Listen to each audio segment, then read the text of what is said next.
Hey guys, welcome to Comic Book Nostalgia. I'm CB Nostalgia, and I wanted to take a couple of minutes to talk about Thor Love and Thunder.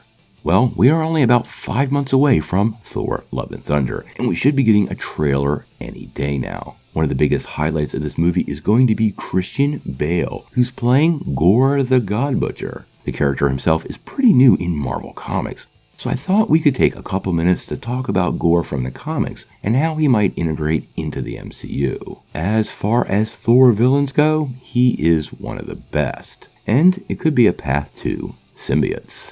Now, before we dive in though, make sure you hit that like and subscribe button and ring the bell for all the updates. Also, our big giveaway. We got this Oculus Quest 2 to give away at 50,000 subscribers. All you need to do to get in on our giveaway is be a subscriber and leave us a comment. Also, while you're at it, make sure you check out that free Week of Skillshare down below.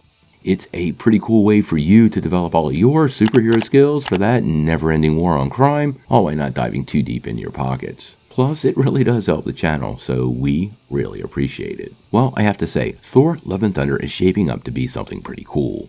We've gotten a lot of concept art in the last couple of weeks. We started to see toys, and we've even seen some promotional images of both Thor and Jane Foster. Now, as we close in on the movie, we're going to see a lot more of Christian Bale's Gorr the God Butcher. And quite honestly, Bale is absolutely perfect for the role. But you have to wonder, what makes Gorr such a great villain? So I thought we could take a couple minutes to talk about the characters in the comics.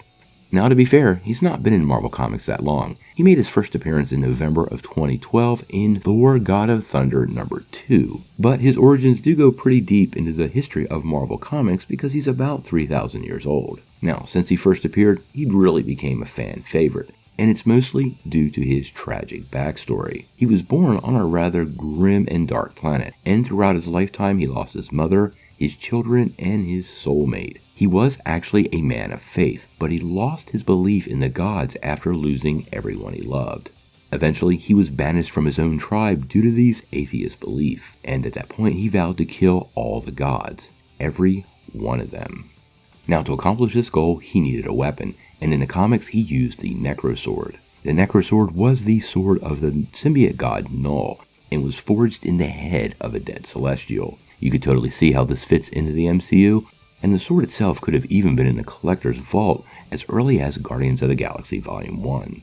Now, I have no doubt Christian Bale's Gorr will use the Necrosword in the film. The weapon grants its wielder all kinds of really cool powers, including the ability to fly by making symbiote-like wings. It also allows him to create an army of berserkers made out of complete darkness, which should manifest pretty cool on screen. It also forms blades and weapons of almost any size, and it's very similar to the weapons Hela made in the last Thor movie. Now, all of these things have a very symbiote-like look to them, so I find it pretty curious what this means for that agreement between Marvel and Sony, and that little tease of the symbiote in the MCU at the end of Spider-Man No Way Home. Now, in the comics, Gorr actually goes after many different gods, and I think this is how it's going to play out in the movie. We know Russell Crowe has been cast as Zeus, and I suspect the Greek gods will bear the brunt of most of the Necrosword's powers. I do have to wonder how this impacts other Greek gods that are a big part of the MCU, such as Hercules. He's a big part of the comics, and I've heard rumors for a really long time Marvel Studios is working on how they'll integrate him into the MCU.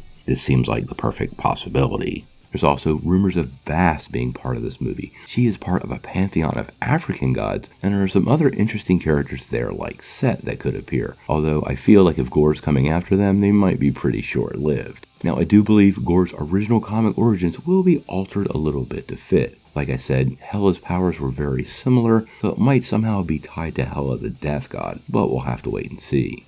No matter what, I am super psyched to see Christian Bale take up the role of Gorr the God Butcher. The character should be great on screen, and very well might be more than Thor can handle on itself. Having both Thor and the Mighty Thor, as well as several other characters, including some members of the Guardians of the Galaxy, Valkyrie, and Sif, could make for quite the climactic battle. But we'll have to wait and see.